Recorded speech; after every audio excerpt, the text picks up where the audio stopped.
All right, it's that time of the month again, and just a heads up, I'm still feeling a little sick. I have the flu and some congestion, so if you hear me sounding a little nasally today, that's exactly why, but we're getting better.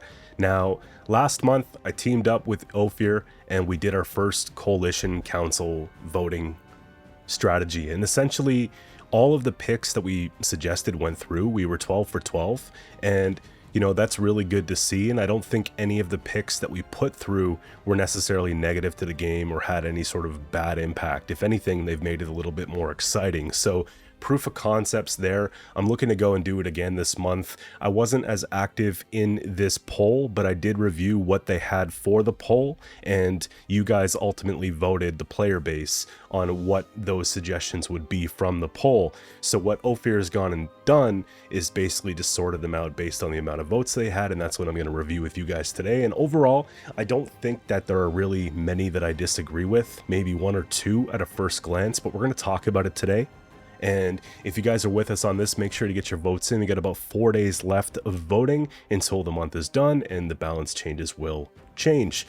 Now, we have spoken to Shinmiri, we have spoken to Lyria, we kind of have an idea of what they were doing prior to coming out with this as well. So the guys did take that in consideration. Some picks will overlap, not all picks will overlap, but I think they had a couple good points. Now, having said that, let's open it up here. Next month, I will be more active with things. I just had a vacation that I wanted to go on, and I could talk about that in another video. Now, power increases. We started with Madman Lugos. Damage an enemy unit by twice the number of damaged enemies. This card's really good in like classic Gwent. It hasn't seen a lot of play in most recent years, but for decks that rely on Bloodthirst, it's kind of fun to be able to just hammer out a bunch of red units and then have this as a tall punish. And the floor is a little low, and usually Lugos is reserved for if you've used the full Patricidal Fury leader ability and then you want to come in and slam this afterwards, then you get a pretty good return. However, you know, we want to be able to use this with other leader abilities like the Reckless Flurry that's more randomized, and I feel like for that reason it makes the ceiling lower and the floor lower. So, you know, putting it up to 5, 8 is definitely something to consider. This card often doesn't see a lot of play compared to cards in that range like Skjortl, raids when they're boosted with the Warlords, stuff like that. So we wanted to go ahead and do something with Lugos to make him more playable in modern Gwent, and I think that that's a positive change overall that won't have a negative impact, and it'll promote some, you know, healthy variety. So Roderick DeWitt being the second one. Again, Firesworn doesn't often get a lot of support. It's an archetype that I get a lot of requests for, but it's very frustrating to play oftentimes. I've seen some Line Pockets versions going around, but not so much Congregate, which is unfortunate because that's kind of where it really was meant to be. Having said that, the order's a little underwhelming, right? You have basically a 4 power unit that spawns a 3 power unit. You're netting 7 on first turn if you're clicking. If not, you're getting a 1 point per turn engine at 6 cost. It's not bad, but the thing is, let's say it survives 1 turn, you know, it gets damaged, and then you decide you want to go ahead and click on that second turn. You've only had 1 coin plus 7 points at 6, which is not really worth including when you can go for maybe a tutor or something like that instead. So with that being said, you know, giving a 1 power buff here promotes keeping it on the board for a little bit longer, given the armor. Now we need 6 points of removal instead of 5, and I like that. Circe is really cool. It's just a weird card to play. You want to play it in hand buff, you want to play it in harmony, but you don't want to play it in either. So that's why she needs a little bit of room here. So realistically, 4 plus 2, right? And then on a death blow, which is weird for harmony, and also a little bit weird for hand buff unless you have Circle of Life in there. You know, then you're getting the +2 in hand, which is good. So, you know, I mean, you are getting the 2 otherwise, but you want to be able to target the Torque or target the unit of choice. So with that being said, she could get removed before even getting any sort of harmony value. Yeah, I don't think she's going to go into a full harmony deck regardless. I think with the buff, she's probably just going to go into, you know, a Torque deck instead. So with that being said, another underplayed card that can see a bit of value, and I think that's great. Next on, we have the power decrease Shady Vendor. The reason why this is getting a decrease, from my understanding, is just the profit that it can generate, right? So we have essentially the cloning of Open Sesame. Cards down to 5 provisions now. It feels too weak at 6. We love it at 5, but it gets abused at 5. So with that being said, you know, having Shady Vendor get a little bit of a power nerf opposed to provisions should help sort of regulate that. So if we do have 4 of these in grave for like a 50-point finisher at the end of a round 3, it does see a little bit of balance. You know, Syndicate's play rate is relatively low unless you're in the top maybe 100, 200 of the players, I've noticed.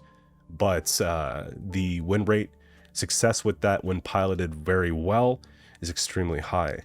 So I think that that's a reasonable change that won't break anything, and I think that once this is done, we can leave it as it is. We could stop touching this, and that's sort of the objective. Now, the next one I kind of disagree with. If I had more time to step in this month, I probably would have suggested the provision nerf like I did before, because this is something that I think that, you know, is more provision nerf territory opposed to power nerf territory, because we want to be able to keep it on the board if it auto thins in around 1-2. I can see the value of playing it from hand in around 3, but it is primarily a thinner that has a high point ceiling. So it can play for a lot of points. It can mitigate a lot of the waste that we get from things like Red Riders and Tyrannalia and so forth, you know, units that spawn Frost, etc. But having it at 3 is a little scary for me. I think putting it at 9 gives the deck enough provisions and keeps everything healthy. Again, I support this to an extent. I don't think a 3/8 is going to really change a whole lot. A lot of you guys might argue that Frost is not that strong, but Frost is a consistent 2500 plus MMR deck. It's a consistent ticket to pro rank if played correctly, and it's really easy to acquire the cards. So, you know, you'll see often players abuse it. It gets kind of boring to me, honestly, because the strategy seems to be the same game and game again. I know I play some decks like that, but, you know, pick your poison. But that's not going to ruin the card. I think we can just leave it at that.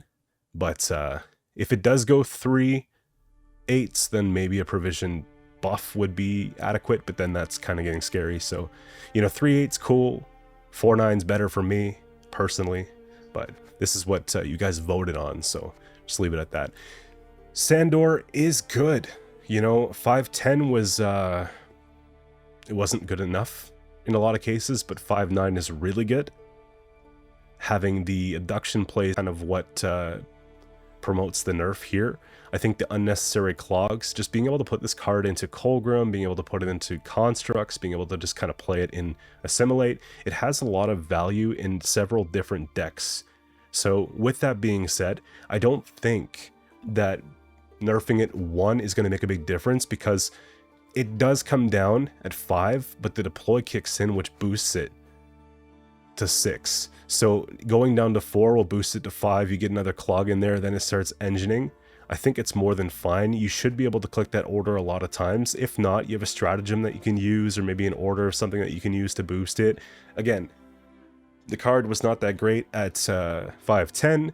I think a 4/9 is fine. It's a Necker range. It still promotes deck variety, which I think is really cool. Moving on to provisions increase. So Seagulls was bouncing around for a while. Right now we're at 2/6. 2/6 is extremely strong. Someone in the comments section said that plays for about 13 points. So I'm going to take it at face value and just say that's what it does. And, you know, 13 for 6, being able to duplicate, also in the form of carryover, you can imagine gets pretty scary. This is a problem in beasts, it's a problem in warriors, it's a problem in pirates, it's a problem in many different types of decks. It doesn't really have an identity for one specific deck. It can be abused with Aberdash being able to thin as well. So, you know, it doesn't seem like much, but it is. Having it at 2/7, I think, is the place where it's going to rest. You know, 1/5 wasn't very good for a lot of players. 2/4, 2/5, too strong. 2/6, still a little overpowered. 2/7 will be balanced and healthy. So I think that that's where we need to go.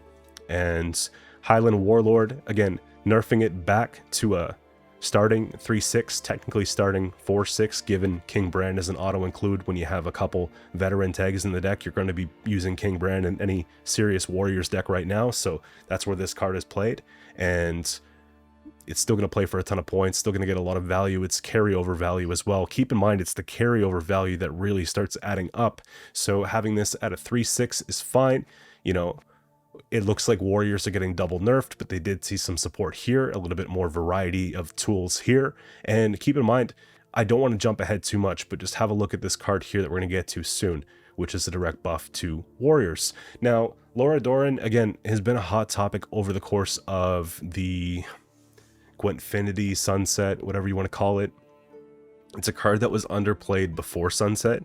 It's a card that was overplayed in Sunset, when a lot of players realized the potential of this card with Tatterwing following the last Gwent tournament, etc. So, you know, with that being said, her now at a 313 is still incredibly strong. If you're playing Araka Swarm, you spawn 2 full rows at 9 per row or 8 per row, whatever you can fit quickly, and then you get her down, she's playable.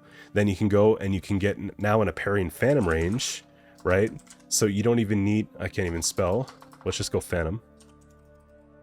So, you know, damage 3, you just use the order on the turn of. It's a really inexpensive way to play a Wild Hunt card and then get her out there. Damage, you don't have to worry about Frost on the row, which is the problem with the Tatterwing decks or organic decks that don't benefit from having Wild Hunt cards in them, right? So this package could be put in a lot of different things, and it's not just limited to like a Tatterwing deck where she starts at 1. So that's kind of the idea as to why she goes to 14 provisions. If she's 314, I think she stays 314, and we can start the debate once and for all. And, you know, still requires a bit of setup to play, still requires a bit of planning to play, a little bit of skill. But for now, I think that it just gives too much space in the deck. Okay, so that's kind of the idea. Promoting something with Lara Doran outside of Tatterwing would be really healthy for the game, but not making it too strong is also a very important thing. Got a couple more here. We got Prince Varaxis. I think it's really cool because one of the decks that I like to play early on in Gwent was the Shield Wall triple duel type deck. You don't often get to have him in 3rd form to get the engine value, but if he's in 2nd at least, it kind of helps a little bit. Coming down at 11 just means we're going to get a 7-point body most times that's going to be able to reset something for a duel. So 7-point plus a dual reset is really cool. Again, you don't really normally get that long round value on this, unfortunately, so I'm just assuming we're going Outcast version 9 times out of 10. And, you know, I think that's going to promote Devotion, Shield Wall, triple duel, stuff that we used to love and enjoy, and I think that would be really cool to see that back in the game. So, you know, just one thing there, a little bit of a buff to Warriors, kind of to negate a couple of the, you know, direct or indirect nerfs, however which way you want to look at them. I heard Shin Miri kind of go on a tangent on one of his streams about this, you know, and it was a good thought. I wish I knew the date that the stream was. He can refer to that conversation. Maybe if he watches this, he can sort of drop a link or give you a timestamp. But, you know, ultimately, bringing this card down a couple provisions would offset these changes, because this card is played essentially in Warriors only. But it might encourage putting this in other Skellige decks too a little bit without making them broken. But, you know, giving Warriors just a bit more and not playing with these anymore could be really sweet. So I like that train of thought. I think Ofir took that in consideration when putting together the poll. And, you know, this is kind of what we have here. It was 2nd most voted, apart from Prince Varaxis. And then the Catriona, something I didn't even think about. Honestly, putting this in Golden Necker range could be very interesting. It's flanking, it could play into soldiers, but it can also play into status. I'm thinking that this is going to be played more in like the, you know, Carcass deck with the cows and that sort of thing, which could be problematic, but that deck does require a lot of setup. So with that being said, you know, this card, poison and non-poison unit with at least 1 status. Again, it would be kind of cool to see some kind of aristocrat or status NG outside of just your typical status NG, maybe Golden Necker status NG without ball. So I'm kind of for the change. I'd like to see it, see how it goes. It's something that can be reverted if it's bad, you know. It is at the point where it's pretty easy to remove as well, so that's why the card doesn't see a lot of play. You know, you're coming down 5-10, it gets removed right away. It's an order without zeal, so you could see why it's kind of, you know, whatever. So You'd still have to factor in Defender plus this to keep it going, ways to keep it safe, and then Defender's now 10 provisions, so it gets ugly, right? So the card doesn't see play. But it would be cool if it did. It's cool art. I'll make it premium if it does. And that's pretty much it. You guys got 4 days to vote. I'm curious to know what you guys think about these votes in general. Do you agree with them? Do you not? I think overall, I'm about 90% there, right? I don't love the Winter Queen one. Shady Vendor's okay. Catriona, it's a find out and see, but it's not a huge risk. The rest of them are pretty great. So let me know what you're voting for, and let me know when you voted. Let me know what you think about this. Let me know what you want to see in the next poll, and let's see how many we can get through this month. The plan is to make Gwent a fun, long-lasting experience and promote longevity of the game, so if you're for that, then you know what to do. We'll see you soon. Thanks.